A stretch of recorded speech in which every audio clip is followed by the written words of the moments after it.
Hello students, स्वागत है आपका एक बार फिर से। अब तक आपने अपनी पाठ्य पुस्तक क्षितिज के गद्य खंड में 2 पाठों का अध्ययन किया। आज हम तीसरा अध्याय उपभोक्तावाद की संस्कृति का अध्ययन करेंगे। इसके जो लेखक हैं वो हैं डॉक्टर श्यामाचरण दुबे। तो पाठ शुरू करने से पहले लेखक के जीवन परिचय के बारे में जानकारी प्राप्त करते हैं। तो शुरू करते हैं डॉक्टर श्यामाचरण दुबे।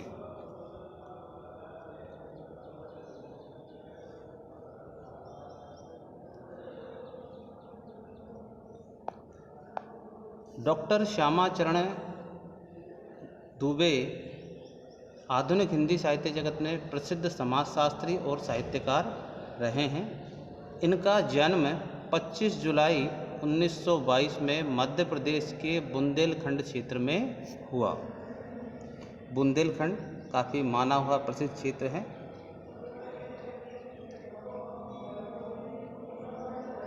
इनका जन्म एक धनी संपन्न परिवार में, उच्च शिक्षित परिवार में हुआ।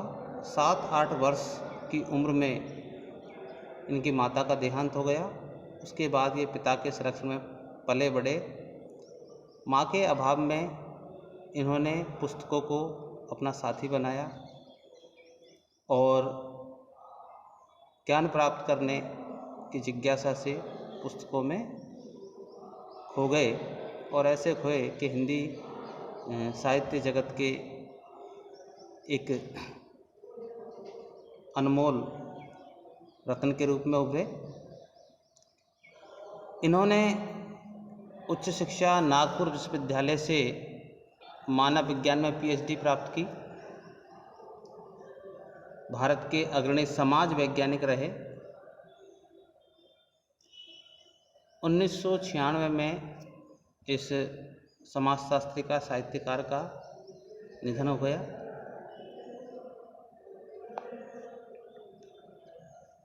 डॉक्टर श्यामाचरण दुबे प्रसिद्ध शिक्षा शास्त्री भी रहे। इन्होंने विभिन्न विश्वविद्यालयों में अध्यापन किया तथा विभिन्न प्रशासनिक पदों पर भी ये रहे। जीवन, समाज और संस्कृति के ज्वलंत विषयों पर उनके विश्लेषण एवं स्थापनाएं उल्लेखनीय हैं। भारत की जनजातियों और ग्रामीण समुदायों पर केंद्रित उनके लेखों में वृत्त समुदाय का ध्यान आकर्षित किया है। वे जटिल विचारों का तार्किक विश्लेषण के साथ सहज भाषा में प्रस्तुत करते हैं। खास बात इनकी ये है कि इन्होंने जटिल विचारों को, कठिन विचारों को भी तर्क के साथ सरल भाषा में प्रस्तुत किया है।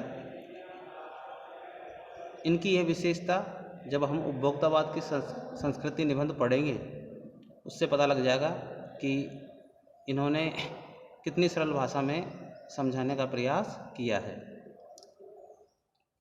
इनकी जो प्रमुख रचनाएं हैं निम्न प्रकार हैं: मानव और संस्कृति, परंपरा और इतिहास बोध, संस्कृति तथा शिक्षा, समाज और भविष्य, भारतीय ग्राम, संक्रमण की पीड़ा, विकास का समाजशास्त्र, समय और संस्कृति। ये इनकी प्रमुख पुस्तकें हैं। इन पुस्तकों के शीर्षकों से पता लगता है कि इन्होंने अपनी रचनाओं में समाज को और समाज के लोगों को प्रमुखता प्रदान की है। तो आइए शुरू करते हैं इनका निबंध उपभोक्तावाद की संस्कृति।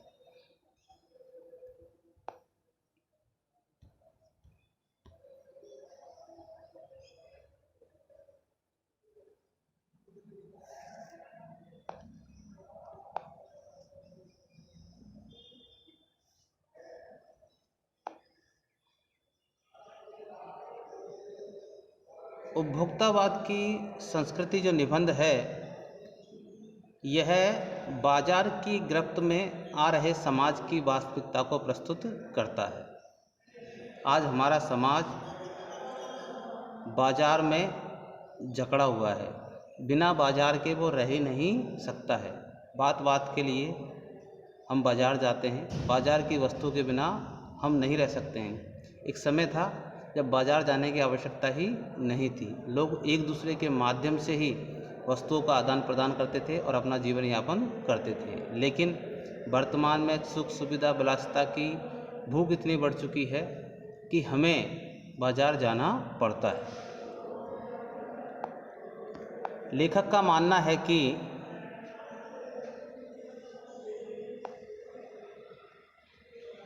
हम विज्ञापन की चमक दमक के कारण वस्तुओं के पीछे भाग रहे हैं। हम बाजार की तरफ आकर्षित क्यों हो रहे हैं? क्योंकि जो टीवी पर विज्ञापन दिखाए जाते हैं, बड़े बड़े सितारा अभिनेता उनका विज्ञापन करते हैं और इस चमक दमक के साथ में किया जाता है कि हम आकर्षित हो जाते हैं और उन्हें अपना लेते हैं।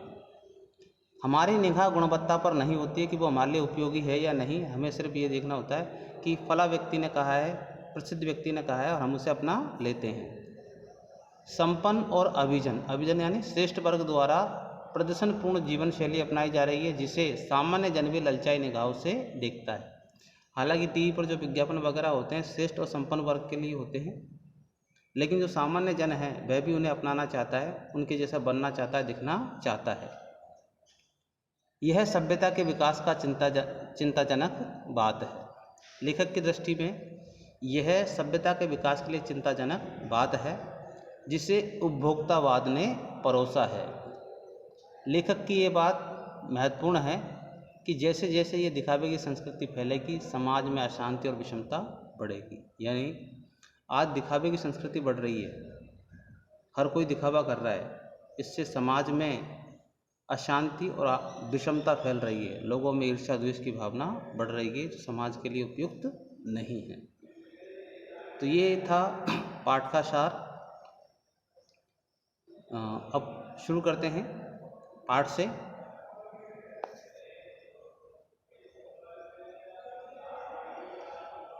उपभोक्तावाद की संस्कृति।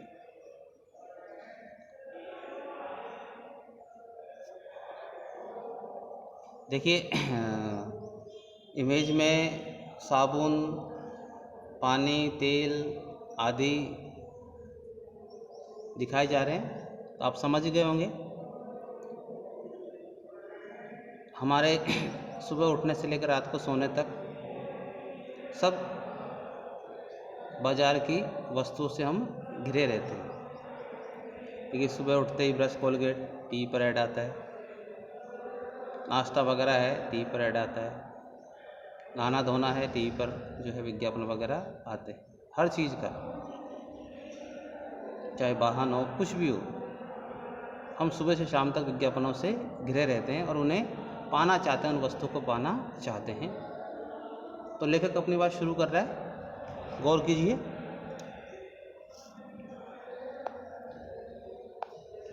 धीरे धीरे सब कुछ बदल रहा है। क्या बदल रहा है? किस बदलाव की बात कर रहा है लेखक? आप समझे? नहीं, जो हमारी जीवन शैली में बदलाव आ रहा है। भारतीय समाज की जीवन शैली पहले ऐसी नहीं थी, लेकिन उपभोक्तावाद के कारण, बाजारवाद के कारण हमारी जीवन शैली में बदलाव आ रहा है। हमारी जीवन शैली पहले जैसी नहीं रही। हम पूरी तरह से बाजार की वस्तुओं पर निर्भर हैं। इसलिए लेखक ने कहा है कि धीरे धीरे सब कुछ बदल रहा है। हमारा रहन सहन, खान पान, बोली भाषा सब कुछ बदल रहा है। एक नई जीवन शैली अपना वर्चस्व स्थापित कर रही है। नई जीवन शैली, एक नया तरीका जीवन जीने का, जो भारतीय संस्कृति ने बताया उसको हम छोड़ रहे हैं, और जो पाश्चात्य संस्कृति है उसे हम अपना रहे हैं। ये है नई जीवन शैली। उसके साथ आ रहा है एक नया जीवन दर्शन, उपभोक्तावाद का दर्शन। उत्पादन बढ़ाने पर जोर है चारों ओर, और ये जो नई जीवन शैली है इसके साथ आ रहा है एक नया जीवन दर्शन, जिसका नाम है उपभोक्तावाद का दर्शन। दर्शन का मतलब होता है जीवन जीने का एक नया ढंग, हम एक नए ढंग से जीवन को जी रहे हैं, लेकिन ये ढंग हमारे लिए उपयुक्त नहीं है, मानव सभ्यता के लिए उपयुक्त नहीं है। विनाश और तबाही है आगे चल कर के जो जीवन शैली हम अपना रहे हैं। और वर्तमान में आप देख ही रहे हैं, कोरोना संकट से पूरी दुनिया जूझ रही है। उसका कारण यही है कि हम पूरी तरह से बाजार पर निर्भर हो गए। बाजार पर निर्भर होने के कारण कल कारखाने, फैक्ट्रियाँ बढ़ी हैं, प्रदूषण बढ़ा है, और उसी का परिणाम ये है। यह उत्पाद आपके लिए है, विज्ञापनों में इसी तरह से दिखाया जाता है, आपके भोग के लिए है, आपके सुख के लिए है। उन विज्ञापनों को इस तरह से दिखाया जाता है कि जैसे वो हमारी सुख सुविधाओं के लिए है, उनको अपनाकर हम सुखी हो जाएंगे। क्या वास्तव में ऐसा है? उन विज्ञापनों को अपनाकर हम सुखी हो जाते हैं? नहीं, हम सुखी नहीं होते हैं और हमारी भूख बढ़ती जाती है। सुख की व्याख्या बदल गई है। भारतीय संस्कृति में संतोषी सदा सुखी ऐसा कहा जाता है, लेकिन नई जीवन शैली में ऐसा नहीं है। जिसके पास जितनी अधिक सुख सुविधाएं हैं, भोग विलास की वस्तुएं हैं, आज के ज़माने में वही सबसे ज़्यादा सुखी है। उपभोग भोग ही सुख है। आज सुख की परिभाषा क्या है? उपभोग, वस्तुओं का सेवन करना, बाजार में जो वस्तुएं हैं उन्हें अपनाना, अपने जीवन में उपयोग में लाना, यही क्या है? सुख है आज का। क्या वास्तव में आप ऐसा मानते हैं? अगर हम बाजार की वस्तुओं को खरीद लेते हैं, फ्रिज, एसी, टीवी, मोबाइल, वाहन, क्या सुख मिल रहा है? आज मानव सभ्यता इस सुख के कारण संकट में पड़ गई है। पर्यावरण प्रदूषण बढ़ गया है, जल प्रदूषण आप देखिए, हम स्वच्छ हवा में सांस नहीं ले सकते हैं। कैसी स्थिति आ गई है? क्या ये सुख है? ये सुख नहीं है। एक सूक्ष्म छोटा बदलाव आया है नई स्थिति में। उत्पाद तो आपके लिए है, उत्पाद, ब्रांड, जो कंपनी कोई प्रोडक्ट जारी करती है उसे उत्पाद कहते हैं। आप ये भूल जाते हैं कि जाने अनजाने आज के माहौल में आपका चरित्र भी बदल रहा है और आप उत्पाद को समर्पित होते जा रहे हैं। भारतीय संस्कृति में कहा जाता है, जैसा खाओगे अन्न वैसा रहेगा मन। हमारे संस्कृति में पहले शुद्ध पौष्टिक भोजन पर ध्यान दिया जाता था, आज ऐसा नहीं है। स्वच्छता पर ध्यान दिया जाता था, आज ऐसा नहीं है। जीवन शैली बदल गई है। हमारे पूर्वज सुबह 4 बजे उठकर स्नान ध्यान करते थे, आज है ही नहीं। तो 10 बजे तक लोग उठते हैं, जीवन शैली में बदलाव है। सुबह 4 बजे सोते हैं, नाइटों में पार्टियाँ चलती है, शोर शराबा रहता है, ये जीवन शैली। तो हमारा चरित्र भी बदल रहा है जीवन शैली के साथ में। हम जैसे वस्तुओं को अपना रहे हैं, सुख नहीं मिल रहा है, दुख की प्राप्ति हमें हो रही है। आगे बढ़ते हैं अगले पैराग्राफ की ओर। विलासिता की सामग्रियों से बाजार भरा पड़ा है, जो आपको लुभाने की जी तोड़ कोशिश में निरंतर लगी रहती है। आप देखिए, बाजार में जाइए, क्या नहीं है? सब कुछ है। हम उन्हें पाना चाहते हैं, ललचाई निगाहों से देखते हैं। अगर पैसा हो तो हम तुरंत खरीद लेते हैं, चाहे वो हमें सुख दे चाहे नहीं दे, क्योंकि पड़ोसी के पास में है तो हम भी उसे पाना चाहते हैं। दैनिक जीवन में काम आने वाली वस्तुओं को ही लीजिए, ज़्यादा बड़ी बात नहीं करें हम। जो हमारे दैनिक जीवन में उपयोगी है उन चीज़ों को लेते हैं। जैसे मैंने कहा, सुबह उठते ही क्या चाहिए? टूथपेस्ट चाहिए, दांत मांजने का। अब देखिए, एक परिवार में टूथपेस्ट सबके अलग अलग पसंद है। किसी को पेप्सोडेंट चाहिए, किसी को कोलगेट चाहिए, किसी को पतंजलि चाहिए। सबकी ब्रश भी अलग अलग चाहिए। ये दांतों को मोती जैसा चमकीला बनाता है, ये मुंह की दुर्गंध हटाता है, ये मसूड़ों को मजबूत करता है और ये पूर्ण सुरक्षा देता है। आज फुर्सत मिले तो टीवी पर टूथपेस्ट के विज्ञापन देखना और देखिए कौन कौन क्या क्या कहता है। सब यही कहते हैं कि ये सबसे अच्छा है, ये सबसे अच्छा है, इसे अपनाइए। क्या वास्तव में ऐसा है? आज दुनिया में अनेक लोग दांतों की समस्याओं से ग्रस्त हैं। क्यों? इतने सारे ब्रांड हैं, विज्ञापन हैं, ये मुंह की दुर्गंध को दूर नहीं कर रहे हैं, दांतों को सड़ने से नहीं रोक रहे हैं। कारण है जीवन शैली बदल गई है। बच्चों को चॉकलेट पसंद है, माँ बाप भी चॉकलेट देते हैं, दांत तो खराब होने ही है। पौष्टिक चीज़ें नहीं खाते हैं, कुरकुरे चिप्स खाते हैं, कैसे दांत मजबूत रहेंगे? वह सब करके जो 3-4 पेस्ट अलग अलग करते हैं, इसमें नीम, तुलसी और न जाने क्या क्या है, ऋषि मुनियों द्वारा प्रमाणित है, इस तरह से जाने क्या क्या बातें कही जाती है। किसी पेस्ट का मैजिक फार्मूला है, कोई बबूल या नीम के गुणों से भरपूर है, कोई ऋषि मुनि द्वारा स्वीकृत तथा मान्य वनस्पति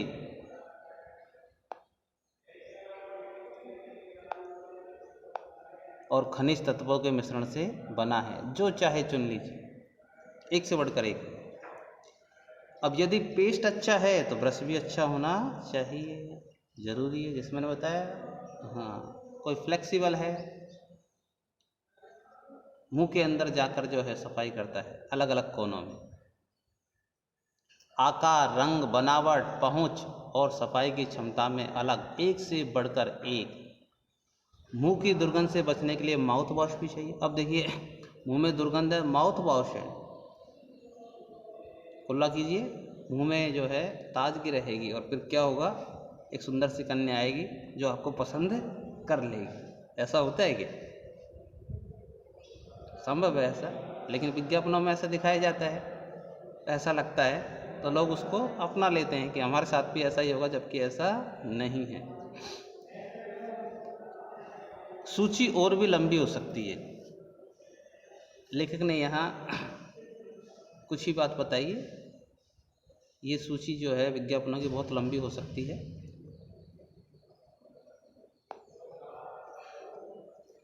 पर इतनी चीज़ों का ही बिल काफ़ी बड़ा हो जाएगा, क्योंकि आप शायद बहु विज्ञापित और कीमती ब्रांड खरीदना ही पसंद करें। सौंदर्य प्रसाधनों की भीड़ तो चमत्कृत कर देने वाली है। हर माह उसमें नए नए उत्पाद जुड़ते जाते हैं।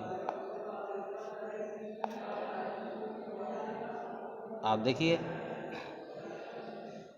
नए नए विज्ञापन आते हैं। साबुन का लीजिए, आप जानते होंगे, लक्स, लाइफबॉय, निरमा और बिबेल और न जाने क्या क्या।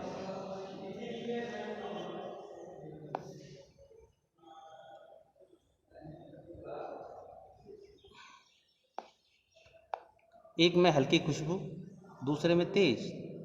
एक दिन भर आपके शरीर को तरोताज़ा रखता है, दूसरा पसीना रोकता है, तीसरा जर्म्स कीटाणुओं से आपकी रक्षा करता है। यह लीजिए सिने स्टार्स के सौंदर्य का रहस्य, उनका मनपसंद साबुन। करीना कपूर, करिश्मा कपूर, कैटरीना कैफ, है ना, आलिया भट्ट और न जाने कौन कौन सी हीरोइन हैं, वो इन साबुनों का ऐड करती है और वो कहती है कि इनके इस्तेमाल से जो है हमारी त्वचा इतनी सुंदर हो गई है, आप भी इन साबुनों को अपनाएंगे, आपकी भी त्वचा ऐसी हो जाएगी। क्या वास्तव में ऐसा है? ऐसा हो सकता है? ऐसा नहीं हो सकता है। इसका जैसा रंग रूप है वैसा ही रहेगा, लेकिन हर कोई सुंदर दिखना चाहता है। लेकिन बाहरी सुंदरता से कुछ नहीं होता है, मन की सुंदरता जरूरी होती है। सच्चाई का अर्थ समझना चाहते हैं, ये लीजिए। शरीर को पवित्र रखना चाहते हैं, चंदन से युक्त शुद्ध गंगा जल से बनी साबुन,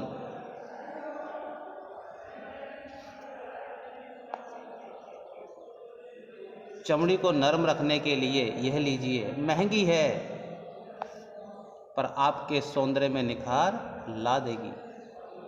संभ्रांत, संभ्रांत का मतलब होता है उच्च कुल की। महिलाओं की ड्रेसिंग टेबल पर 30-30 हजार की सौंदर्य की सामग्री होना तो मामूली बात है। उच्च कुल की महिलाओं की जो ड्रेसिंग टेबल होती है साज श्रृंगार की, तो वहाँ ये मामूली बात है। 30-40 हजार का सामान तो पड़ा रहता ही है। पेरिस से परफ्यूम मंगाइए, परफ्यूम इत्र, इतना ही और खर्च हो जाएगा। ये प्रतिष्ठा चिन्ह है। अब देखिए, ये जो सब चीज़ें हम अपनाते हैं, क्यों अपनाते हैं? ये प्रतिष्ठा, इमेज, हम अपनी प्रतिष्ठा समाज में बनाए रखना चाहते हैं, कम नहीं होना चाहते हैं, अलग दिखना चाहते हैं। हमारी पसंद अलग है, हम अच्छे हैं, हम श्रेष्ठ हैं, इसलिए हम इन वस्तुओं को अपनाते हैं। क्योंकि जिसे शाहरुख सलमान खान अपनाता है उसे हम अपनाते हैं, इसका मतलब हम श्रेष्ठ हैं, हम अच्छे हैं। समाज में आपकी हैसियत, प्रतिष्ठा जताते हैं। पुरुष भी इस दौड़ में पीछे नहीं है। सौंदर्य प्रसाधन सामग्री को अपनाने में महिलाएं तो आगे हैं ही, लेकिन पुरुष भी कम नहीं है। महिलाओं को तो ऐसे ही बदनाम किया जाता है। आजकल पुरुषों ने महिलाओं को पीछे छोड़ दिया है साज श्रृंगार के मामले में। आप देखिए, हेयर ड्रेसरों की दुकानें, उन पर लोग ब्लीचिंग कराते हैं, चेहरे को सुंदर बनाते हैं। तो आज के लिए इस वीडियो में यहीं तक। आगे पुरुष किस तरह से अपने आप को सुंदर दिखाते हैं, बनाते हैं, किन किन विज्ञापनों के माध्यम से, देखेंगे अगले वीडियो में। तब तक के लिए इजाज़त दीजिए। धन्यवाद।